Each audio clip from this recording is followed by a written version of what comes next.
जयकारा सतगुरुदेव महाराज जी का।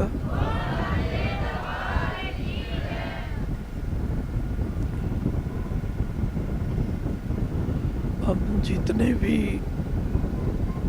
देवी देवताओं के स्वरूप अपनी आंखों से निहारते हैं, तो ये यदि हमें नहीं निहारते तो हमारे में कमी है, और वो कमी होती है अपने सतगुरु के चरणों में समर्पण भावना की। जो अपने सतगुरु के चरणों में समर्पित हो जाता है,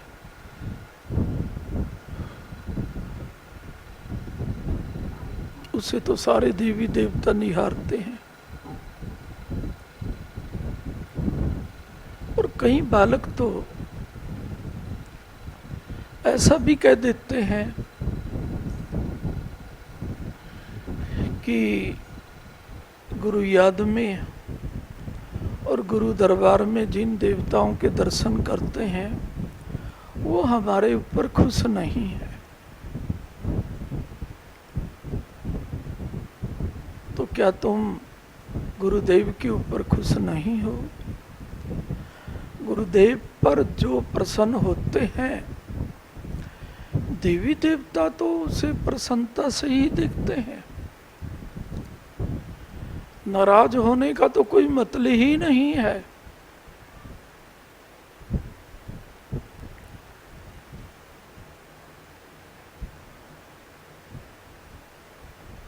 वैसे तो आपको कहीं अपना भविष्य दिखाने के लिए नहीं जाना चाहिए। यदि तुम गुरुदेव को अपना भविष्य मानते हो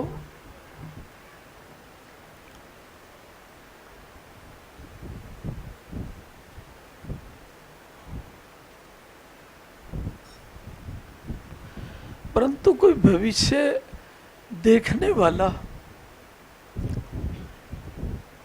यदि हमें यूं कहे ना, सारे देवी देवता नाराज हैं तुम्हारे से, तो आप कहेंगे ये भविष्य बिताने वाला ठीक है। और यदि वो कहें सारे देवी देवता आप पे खुश हैं, तो हम सोचेंगे भविष्य बताने वाले को भविष्य बताने का ज्ञान ही नहीं है कुछ। क्योंकि हमें कोई हैरानी है, परेशानी है, कष्ट है, दुख है, कोई तो देवता नाराज होगा। और भविष्य बताने वाला बता रहा है कोई देवता तुम्हारे पे नाराज नहीं है, तो हम क्या कहते हैं? इसे भविष्य बताना नहीं आता, कोई तो नाराज होगा।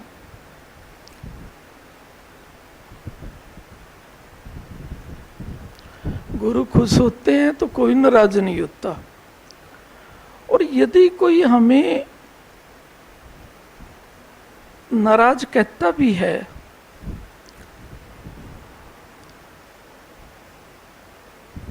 तो तुम उसकी बात पे कितना विश्वास करते हो ये तो तुम्हारे ऊपर है। लेकिन गुरु मुख से मैं एक बात कह रहा हूं,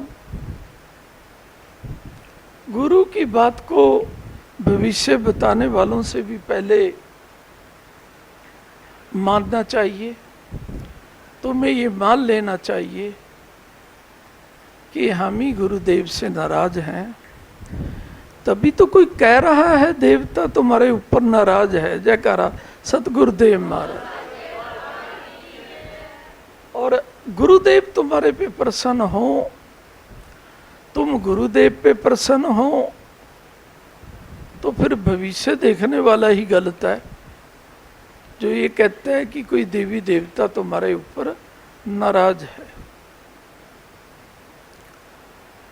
अगर गुरु शक्ति तुम्हारे पे प्रसन्न है तो देव शक्ति नाराज क्यों बनेगी? और गुरु के प्रसन्न होने पर देव शक्ति यदि तुम्हारे ऊपर नाराज होती है तो फिर देव शक्ति को ही बड़ा कहना चाहिए। गुरु शक्ति तो उसे ही कहते हैं जो सभी शक्तियों की स्वामी होती है।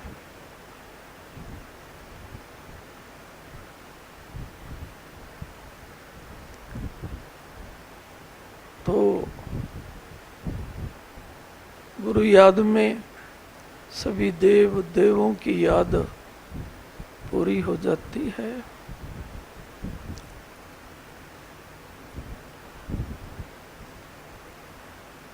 और देवी देवता ऐसे जीव पर कभी नाराज होने की सोचते भी नहीं है।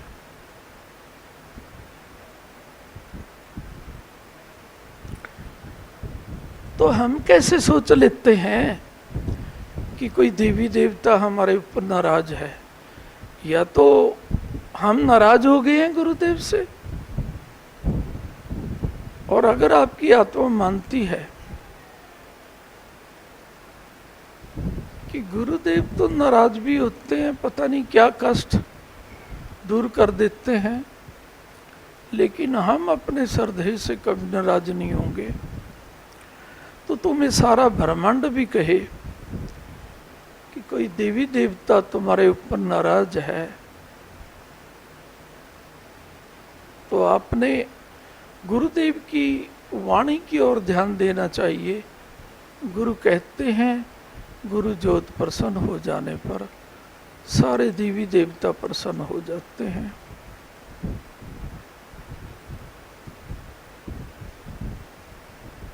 और जब प्रसन्न हो जाते हैं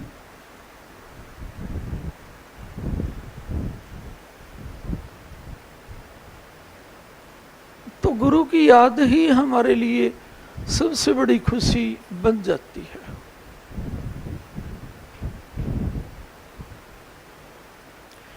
गुरु की याद तुम्हें सतत आ रही है, गुरु जी में तुम्हारा सतत भाव है, अपने इष्ट के नाते, अपने श्रद्धे के नाते,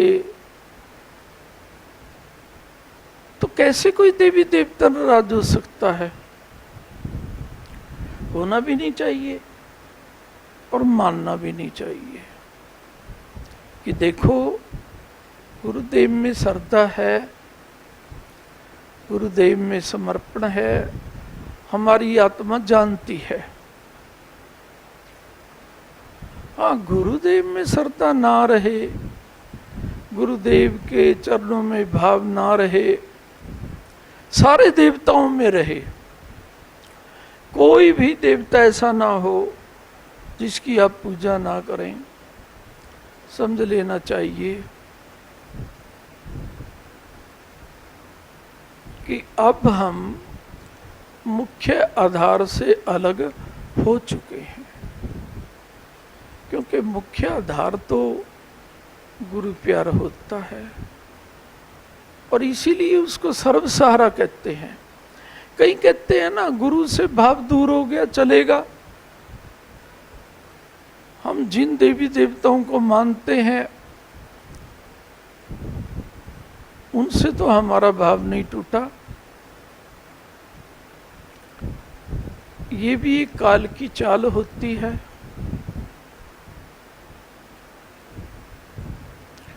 लेकिन गुरुदेव के प्रति जिसका भाव अटल होता है, ये काल की चाल नहीं होती। अभी तो समझना चाहिए हम गुरुदेव की बताई गई चाल के अनुसार जीवन व्यतीत कर रहे हैं। जयकारा सतगुरुदेव महाराज। गुरुदेव के बताए गए रास्ते के अनुसार चलना ही उनकी चाल पे चलना है। और जब हम उनकी चाल पे चल रहे हैं तभी तो हमें गुरु याद बड़ी लगती है, तभी तो हमें गुरु प्यार सर्वस्व लगता है। मुझे तो लगता है, मैं तो सभी को गुरु महिमा समझाता हूं।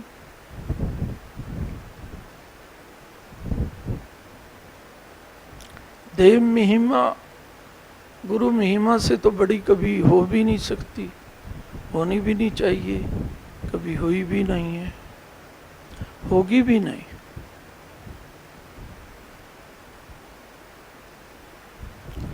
अब सोचना तो ये होता है कि क्या ये गुरु मंत्रदान देने वाले होते हैं? ये मंत्र पढ़ लिए तो तुम किताबों से भी पढ़ सकते हो। और कई बार कहते हैं गुरु मुख से मंत्र लेना चाहिए। गुरु मुख से देवी देवताओं के मंत्र कभी नहीं मिलते। गुरु मुख से तो सबसे बड़ा मंत्र सतगुरु सतगुरु सतगुरु, इससे बड़ा कोई महामंत्र नहीं है।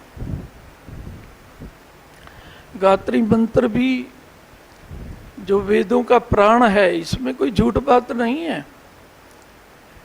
लेकिन सतगुरु तो ओंकार पिता होते हैं। ओंकार पिता का प्राण तो नहीं है गायत्री मंत्र, अपितु ओंकार पिता से गायत्री मंत्र भी प्राण ग्रहण करता है। इसीलिए गायत्री मंत्र को प्राण मंत्र भी कहते हैं।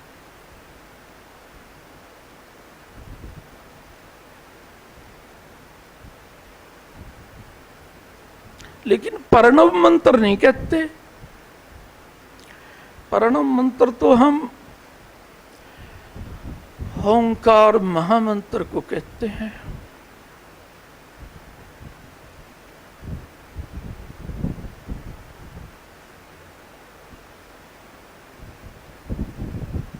तो कहीं सोचते हैं ना कि ओंकार का भजन करना ही ओम का भजन करना है।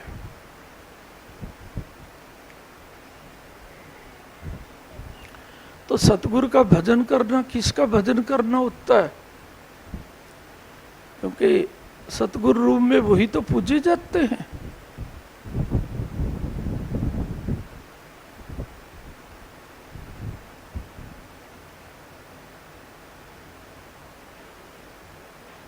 और जिसके अंदर बैठ के वो अपनी पूजा ले रहे होते हैं, तो वो पूजा तो पूर्ण पूजा मानी जाती है। और पूर्ण पूजा करने वालों का तो जीवन भी पूर्ण सुरक्षित रहता है।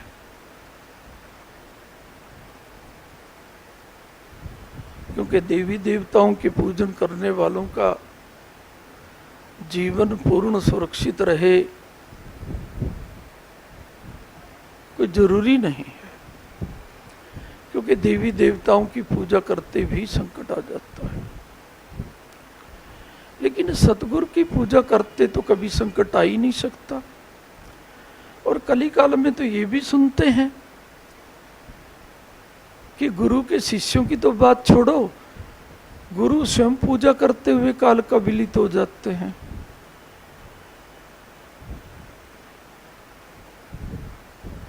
तो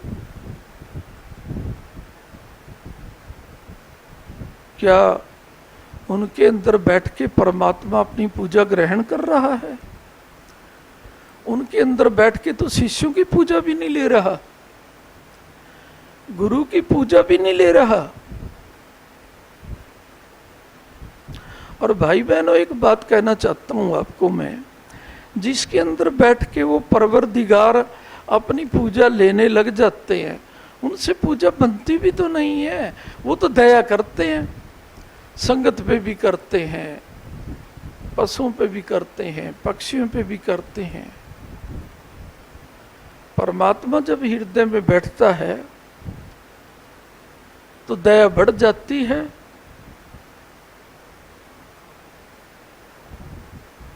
पूजन गुरु याद तक सीमित तो हो जाता है। जयकारा सतगुरुदेव महाराज। देवी देवता बैठेंगे तो वो तो अपने इष्ट की भी पूजा कराएंगे। हनुमान जी तुम्हारे अंदर बैठेंगे तो वो कहेंगे रटो जय श्री राम, और रटाना भी चाहिए हनुमान जी को जय श्री राम, क्योंकि हनुमान जी के इष्ट कौन है रे? जय श्री राम है। देवों की पूजा करोगे तो देव तो अपने इष्टों की पूजा भी कराएंगे आपसे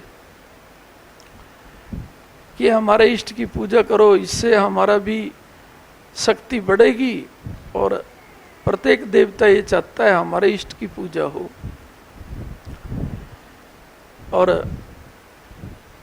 गुरुदेव भी जब खुश होते हैं तो क्या कहते हैं, हमारे इष्ट की पूजा हो। गुरुदेव के इष्ट ओंकार पिता होते हैं, तो ओंकार पिता की पूजा सतगुरु के रूप में होती है और सतगुरु के रूप में होती है। तो सतगुरु ही ओंकार पिता होते हैं, ओंकार पिता ही सत के गुरु होते हैं। धर्मगुरु तो कोई भी हो सकता है। मैं तुम्हें धर्म की शिक्षा देने लगूं तो आपने मुझे कहना चाहिए आप धर्मगुरु हो। मैं तो तुम्हें गुरु ज्ञान की शिक्षा देता हूं कि जिसको सतगुरु का स्वरूप, सतगुरु का प्यार, सतगुरु की वाणी सबसे अच्छी लगने लग गई है, वो संसार की नजरों में भले कि अच्छा ना कहते हैं उसे, लेकिन गुरुदेव की नजरों में तो वो अच्छा हो जाता है। क्योंकि गुरुदेव की नजरों में जो अच्छा होता है उसे ही गुरु प्यार सबसे बड़ा लगेगा, उसे ही गुरु की वाणी सबसे बड़ी लगेगी, उसे ही गुरु का स्वरूप सबसे बड़ा लगेगा। तो गुरु जिसे प्यार करते हैं उसके यही लक्षण होते हैं। और जब तक हमें गुरु प्यार नहीं करते, ना हमें गुरु का रूप सबसे बड़ा लगेगा, ना उनकी वाणी सबसे बड़ी लगेगी। मैं तुम्हें देख रहा हूं,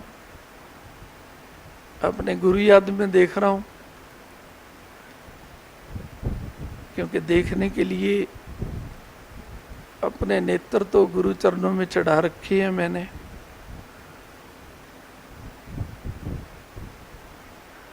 और गुरु ज्योत को नेत्रों से कभी निहारा गया भी नहीं है, गुरुवाणी तो ये कहती है। तो गुरुदेव को तो इन नेत्रों से निहारा भी नहीं जाता, इन नेत्रों का करेंगे भी क्या। लेकिन गुरु ज्योत जिस माध्यम से, जिस चोले में बैठ के हमें प्यार देती है, उस चोले को भी हमें सामाजिक दृष्टि से तो नहीं निहारना चाहिए, लेकिन इन नेत्रों से दिखाई तो देता है। तो बस इन आंखों का सदुपयोग करना चाहिए। कभी स्वप्न में भी अपने सतगुरु के चोले को ना देवी देवता के रूप में निहारना चाहिए,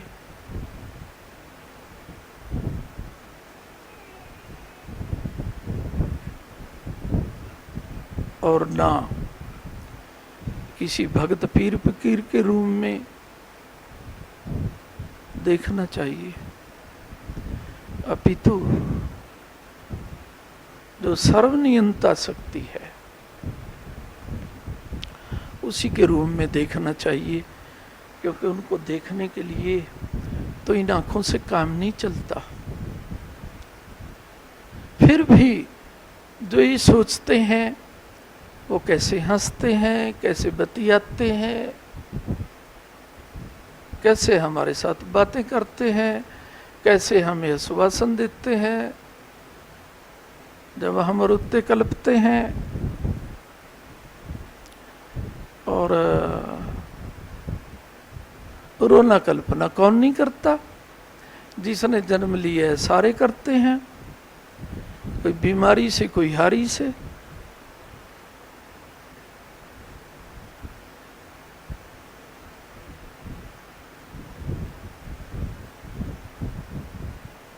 लेकिन जब गुरु याद कम हो जाती है ना, तो इंसान अपने आप रुग्ण हो जाता है कि गुरु याद कम हो रही है,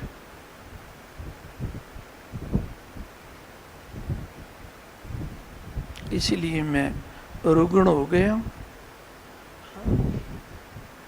क्या करूंगा इस स्वास्थ्य का? जो स्वास्थ्य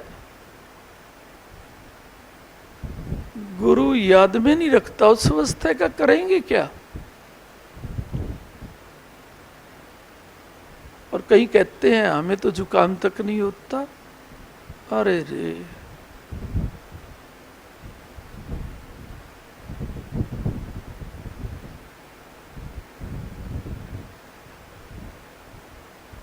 गुरु याद में रहने पर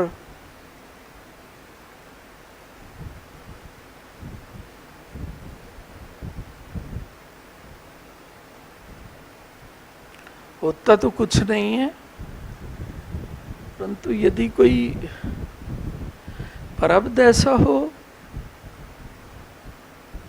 तो उस होने का असर भी नहीं होता। जयकारा सतगुरुदेव महाराज जी।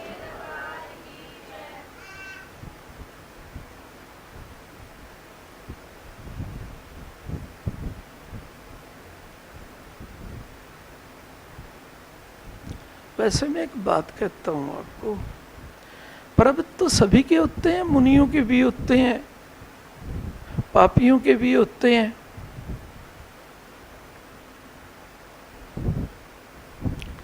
प्रारब्ध में दुख भी होते हैं, प्रारब्ध में सुख भी होते हैं। तो थोड़ा बहुत तो प्रारब्ध पापियों के भी होते हैं, तभी तो उनको मानव जीवन मिला। तो वो प्रारब्ध उनके जल्दी उनके सामने आ जाते हैं, उस समय उनको कुछ होता नहीं है। सुख के प्रारब्ध उनके जल्दी आ जाते हैं, और हम सोचते हैं इनको तो जुकाम तक नहीं हो रहा, ये भजन भी नहीं करते, गुरु शरण भी नहीं लगते।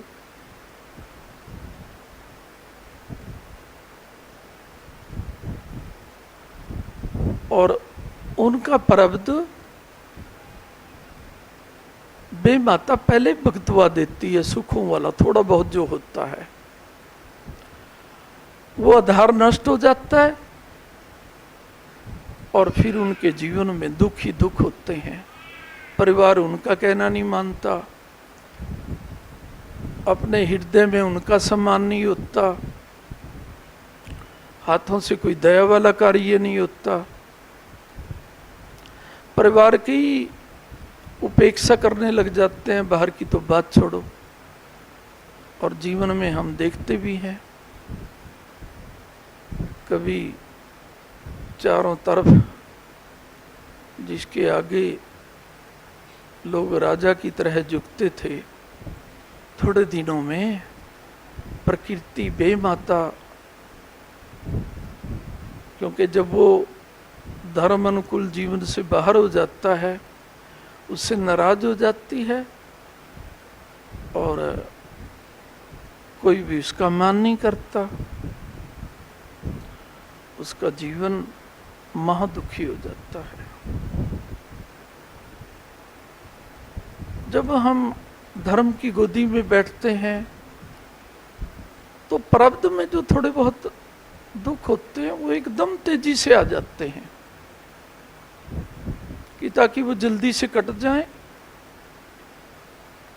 और फिर जीवन में कभी भी दुख ना हो, वो स्थिर रूप से सुखी रहे। बेमाता ये चाहती है कि प्रारब्ध में जो थोड़ा दुख है वो चाहे वो सूली वाले भी कष्ट हों, सूल बन जाए, लेकिन जल्दी से भुगत लें, और फिर इनके जीवन में कभी भी कष्ट ना आए।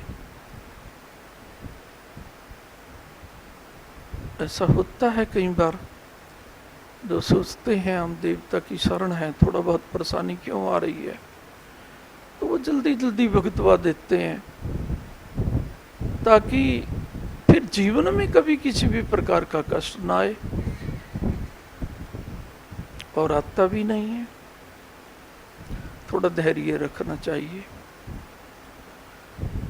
किसी को कुछ दिन जिसे हम संसारी सुख कहते हैं, उनमें देख के हम अपने धर्म को भी छोड़ देते हैं।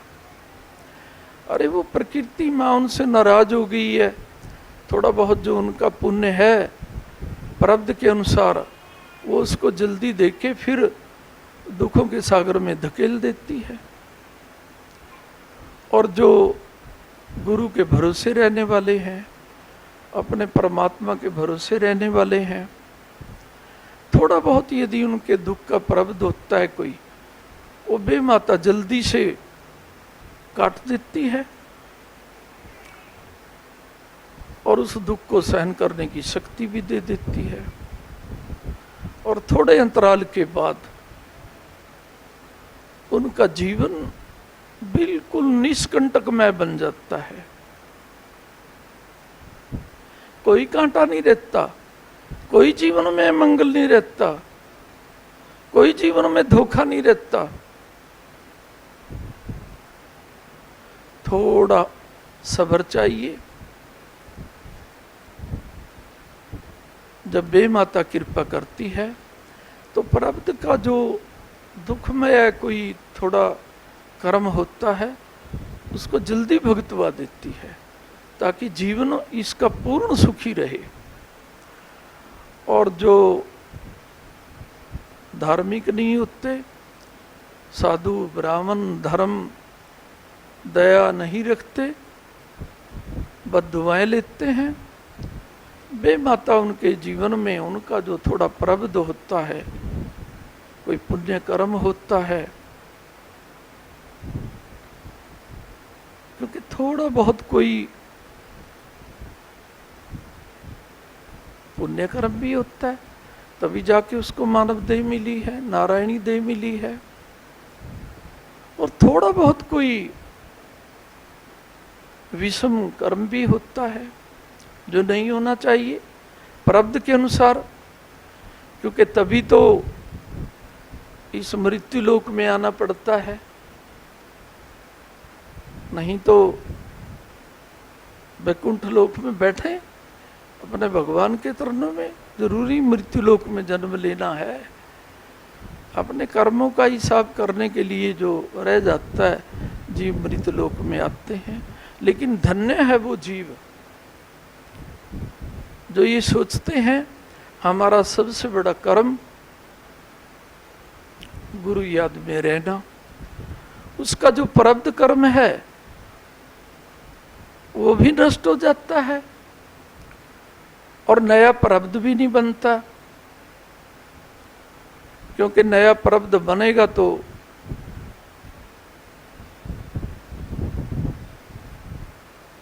उसके लेखे भी लिखे जाएंगे। गुरु भक्तों के लेखे तो बेमाता लिखती नहीं है। गुरुदेव स्वयं अपनी गोदी में ले लेते हैं। इसीलिए तो कहा गया है गुरु भक्त कभी शमनीपुरी में यमराज की पुरी में नहीं जाता, जिसके लेखे लिखे होते हैं ना वही जाता है।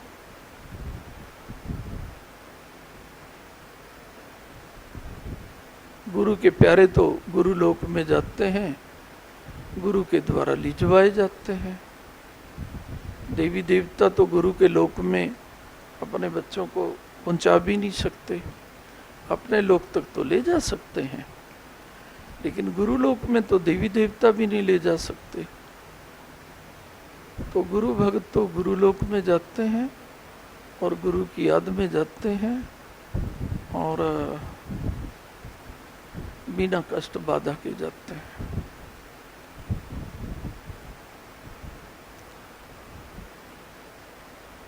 तो जो गुरु दर्शन को सबसे बड़ा कर्म मान लेता है, गुरु के अनुसार जीवन व्यतीत करता है, धर्मराज और धर्मराज के जो आगे मुनीम होते हैं वो तो उनका खाता ही नहीं रखते।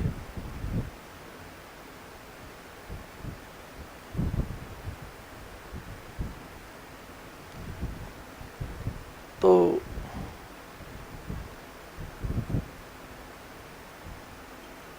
हेसियार बोलते हैं समाज में ना कहते हैं ऑफिसर अपने कर्मचारियों की एसीआर लिखते हैं, क्या किया उसने, क्या गलती हुई है। नहीं समझे क्या, उनकी एसीआर तो कौन लिखता है?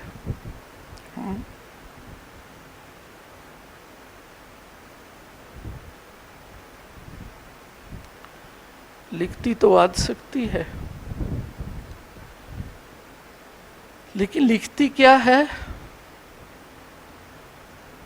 कि तो गुरु के बन गए हैं, गुरु के रहेंगे, आज भी गुरु चरणों में है और देह छोड़ने के बाद भी गुरु चरणों में रहेंगे, ऐसा लेख लिखती है। और गुरु चरणों में रहने वाले तो यहाँ भी सुरक्षित होते हैं, हर जगह सुरक्षित होते हैं। हाँ, नहीं समझे क्या? हाँ,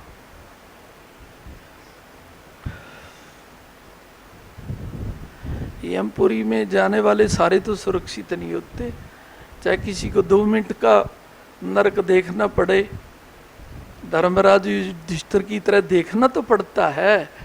हाँ, अरे जो शमनीपुरी में जाएगा उसे स्वर्ग ही देखने को मिलेगा क्या? ऐसा नहीं है।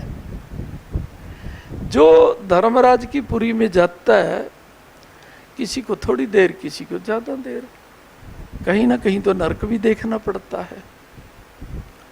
नरक का सीधा मतलब तो दुख ही होता है ना। है, चाहे वो अपने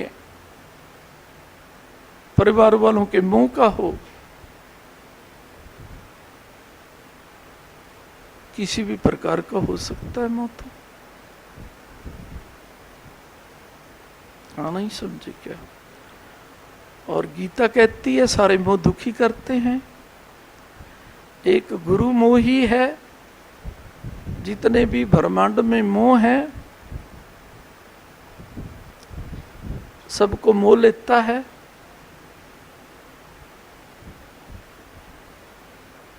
और अपने मुंह में फंसा लेता है। गुरु मोह जो है सब मोहों को अपने मुंह में फंसा लेता है। गुरु भी तो मोह देते हैं जिससे प्यार करते हैं।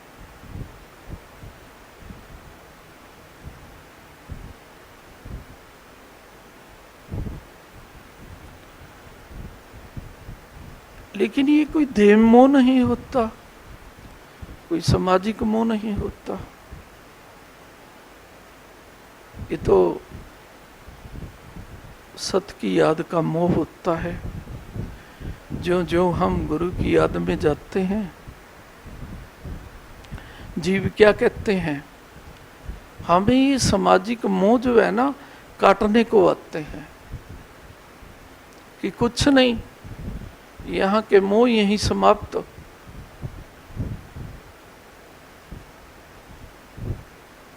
और मोहों के कारण ही दुनिया दुखी है। अमुक मेरा मित्र था, अमुक मेरा रिश्तेदार था,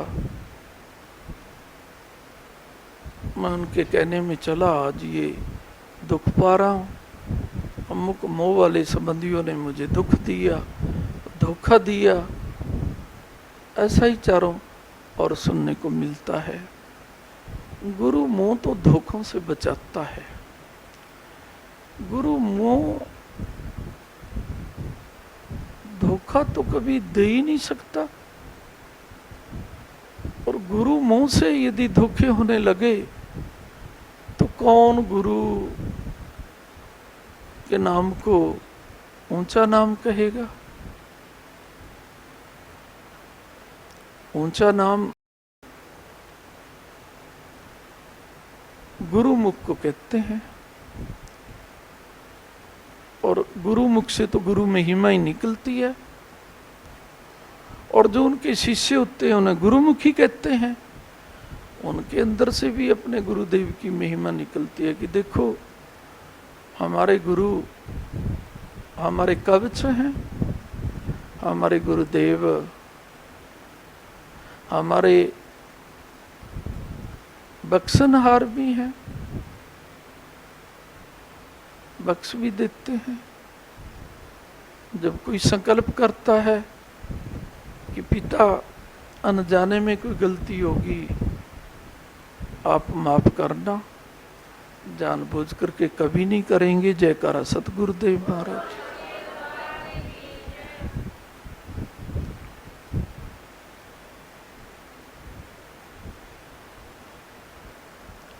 अनजाने में तो किसी से भी हो जाती है। भगवान श्री वर्मा जी से भी हुई अनजाने में। नहीं समझे क्या है। लेकिन सोचने की बात है, माफ नहीं हुई वो गलती। नहीं समझे क्या है।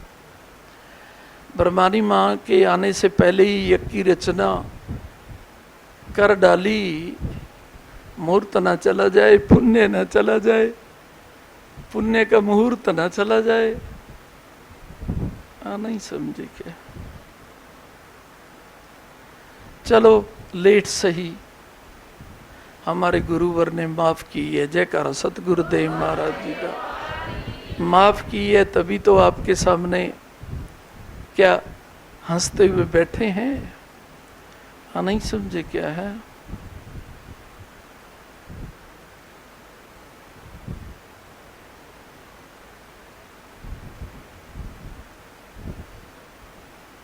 तभी तो वर्मा जी के साथ ब्रह्मानी माँ की जोड़ी मिलाई है। बहुत दिनों में माफ किया, ऐसे समझो। नहीं समझे क्या है।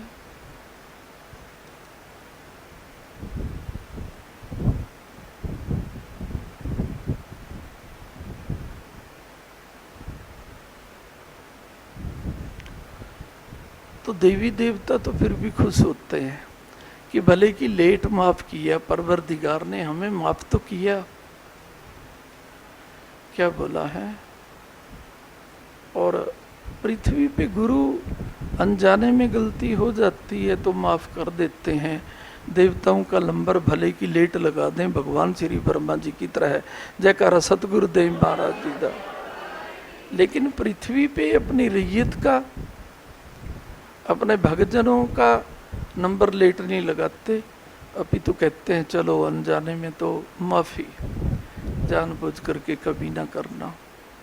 नहीं समझे क्या।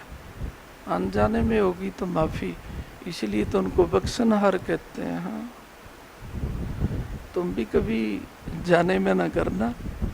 अनजाने में तो कई बार हो जाती है तो गुरुदेव तो माफ करते ही हैं। नहीं समझे क्या है।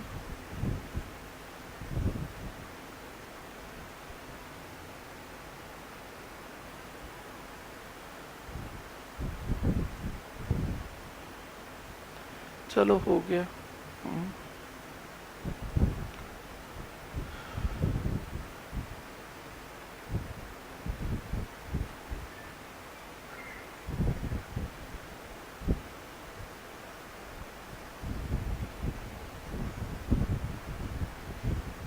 सूरवीर लगते हो मुझे तुम। मेरे साथ बोलना। मैंने ये बोला सूरवीर लगते हो तुम, बोलते नहीं। मैं बोल रहा हूं तुम मुझे सूरवीर लगते हो। हाँ ना, कुछ बोल नहीं रहे हैं। ऐसा ही है, यानी सूरवीर हो।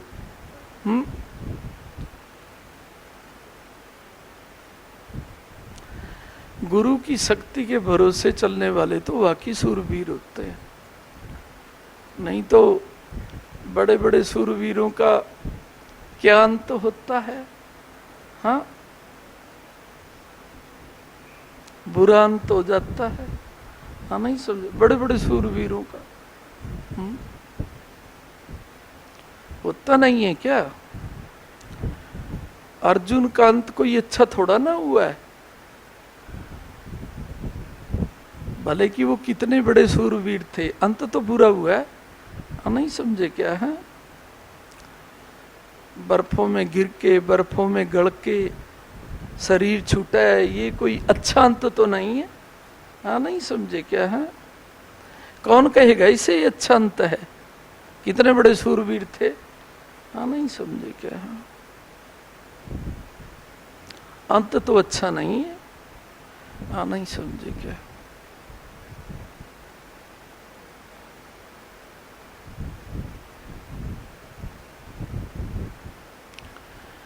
लेकिन जो सूरवीर होते हैं, गुरु के भरोसे जीवन व्यतीत करने वाले होते हैं, गुरु को अपना सर्वस्व मानने वाले होते हैं, उनका अंत तो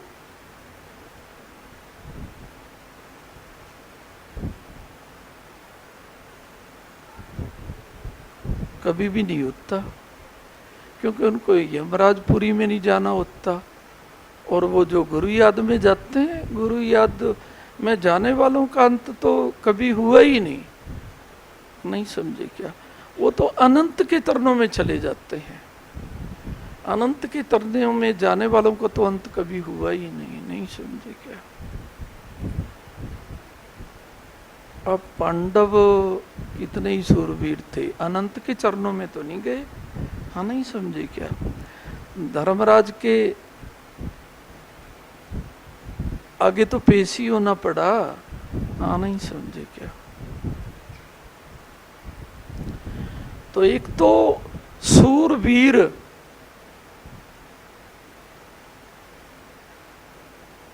किसी से तो अपने को छोटा समझता है, कोई उससे बड़ा धनुषधारी हो तो उससे तो कम छोटा समझेगा अपने आप को। लेकिन गुरु प्यार में रहने वाले सूरवीर तो गुरु प्यार को बड़ा समझते हैं और स्वयं को भी बड़ा सूरवीर समझते हैं। जयकारा सतगुरुदेव महाराज कि हम तो आज भी गुरु जी के चरणों में सुरक्षित हैं, कल भी गुरु जी के चरणों में सुरक्षित हैं, और हमारा कभी अंत नहीं होगा। अनंत हमें ले जाएंगे। अनंत तो एक प्रभु श्री राम, प्रभु श्री कृष्ण के इष्ट परवरदिगार ओंकार पिता को कहते हैं। जयकारा सतगुरुदेव महाराज। नहीं समझे क्या? अनंत तो उन्हीं को कहते हैं।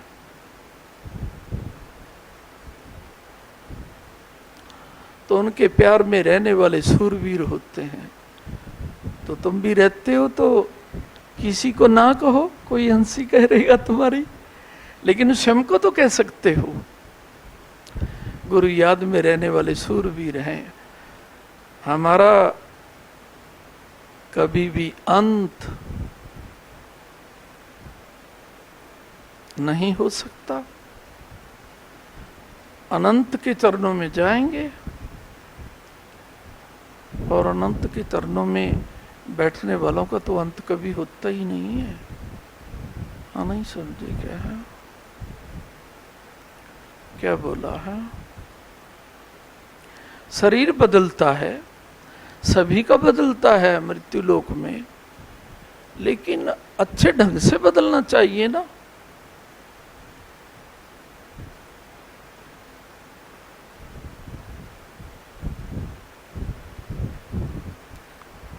अर्जुन गिरते हुए तो दुख हुआ होगा, प्राण छोड़ते हुए तो दुख हुआ होगा, चाहे थोड़ा हुआ होगा। भगवान श्री कृष्ण जी का हाथ रहा है, उन पे थोड़ा हुआ होगा, लेकिन ये निशानी होती है। चाहे थोड़ा हो, तभी तो धर्मराज के चरणों में हाजिरी लगानी पड़ती है। जयकारा सतगुरुदेव महाराज जी का। हाँ, नहीं समझे क्या?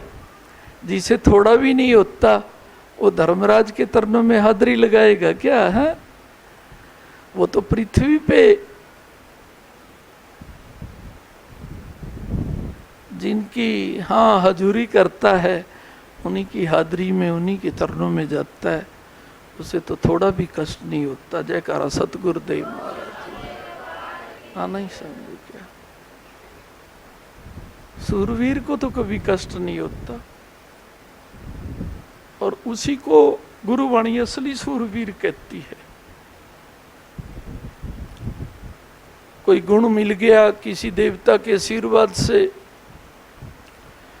चाहे वो झूठ बोलने का तो नहीं मिलता, देवता से आशीर्वाद है।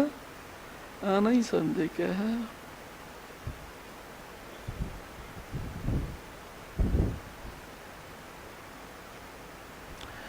लेकिन देवता से आशीर्वाद पाकर के ना अहंकार में आ जाते हैं, और अहंकार में आके देवता तो नहीं कहते झूठ बोलने के लिए, अहंकारी झूठ बोलने लग जाता। मेरे जैसा जैसे हिरण्यकशिपु ने कहा था ना कोई हुआ ना कभी होगा कोई, नहीं समझे क्या है।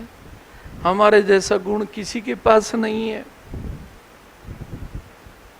परमात्मा किसी के अहम को रहने नहीं देता, उस जैसे पता नहीं कितने और पैदा कर देता।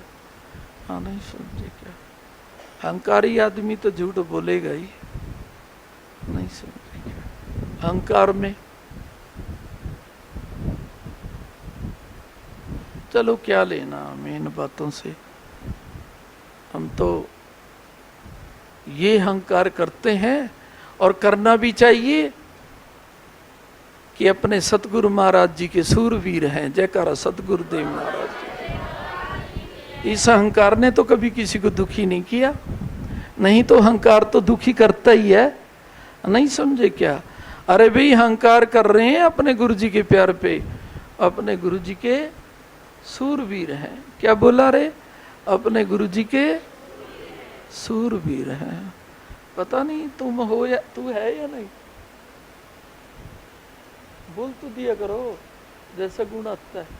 सूरवीर है या नहीं, ठीक है ताली तो लगा दो। नहीं समझे क्या बोला, नहीं समझे क्या। गुरु चरणों में खड़ा होके भी सूरवीर नहीं बने तो फिर क्या पाया। नहीं समझे क्या है। तुम सूरवीर बनने की ना सोचो, लेकिन गुरुदेव के प्यार को क्या समझो कि सबसे बड़ा प्यार होता है। तुम्हें गुरुदेव तो जरूर कहेंगे तू सूरवीर है। जयकारा सतगुरुदेव महाराज जी। तो क्या बोला मैंने, गुरुदेव तो तुम्हें जरूर कहेंगे कि तू सूरवीर है। नहीं समझे क्या। कई बार जीव सोचता है कि सूरवीर की निशानी क्या होती है। नहीं समझे क्या। निशानियां खत्म कर लो गुरु के आगे। चाहे कोई धन की निशानी रखता हो, चाहे कोई पद की निशानी रखता हो, कोई किसी भी बात की निशानी रखता हो, पद की पदवी की कुछ भी, निशानियों को दूर कर दो। फिर गुरुजी तुम्हें निशानी देते हैं कि तुम मेरे सूरवीर हो। जयकारा सतगुरुदेव महाराज जी का। जब तक हमारी निशानियां बनी रहती हैं, भले की सेवा कर रहा है तो अच्छी बात है। गुरु दरबार में खड़े होना माड़ी बात तो नहीं होती, बहुत अच्छी बात होती है। लेकिन इसका भी श्रेय किसको देना चाहिए, गुरुदेव को देना चाहिए। पिता आपकी कृपा है, आपकी नरम नजर है, आपके चरणों में आपका बच्चा बन के खड़ता हूं। नहीं समझे क्या है। हाँ रे, गुरु कृपा तो होती है, इसमें तो कोई संदेह नहीं है। श्रेय कभी अपने पास नहीं रखना चाहिए, गुरुदेव को देते रहना चाहिए, देते रहना चाहिए। फिर गुरुदेव अपना सूरवीर मान लेते हैं। नहीं समझे क्या है। हाँ रे, क्या हो तुम, सूरवीर। हंसना चाहिए मुझे, हाँ, और तुम्हें भी हंसना चाहिए। तुम्हें कौन सा रोना चाहिए। नहीं समझे क्या। सूरवीर हो तुम। सूरवीर तो हंसते रहते हैं। क्या बोला, हंसते रहते हैं। अरे गुरु के सूरवीर हैं। इस संसार में कोई महामारी चलेगी ना, हमारे नजदीक से हमें मत्था टेक के निकल जाएगी। जयकारा सतगुरुदेव महाराज। नहीं समझे क्या है कि ये तो सूरवीर है। नहीं तो जो बड़े बड़े सूरवीर समझते हैं ना अपने आप को, अब राजा लोग तो समझते ही हैं अपने आप को सूरवीर। नहीं समझे क्या है कि सल्तनत हमारे कहने में है। ये तो महामारी ये राजा लोगों को भी चिपट जाती हैं, जो अपने आप को क्या कहते हैं, हम तो विश्व के सबसे बड़े सूरवीर हैं। भारत की बात छोड़ो, विश्व के सबसे बड़े सूरवीर हैं, उनको भी चिपट जाती है नहीं। लेकिन जो गुरु आसरा लेके चलने वाले हैं, तो महामारियां भी क्या कहती हैं, असली सूरवीर हैं ये, प्रणाम करके शिद्दत से इनके नजदीक को निकल जाओ। आना ही समझे क्या है, क्या कहती है, शिद्दत से इनके नजदीक को निकल जाओ। आना ही समझे क्या। भूमंडल पर सभी कुछ नारायण की इच्छा से घटित होता है। नारायण की इच्छा से के बिना कहते पत्ता तक भी नहीं हिलता।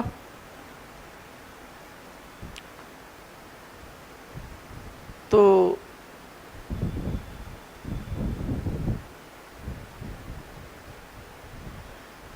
उनकी इच्छा के बिना किसी को लगती भी नहीं है।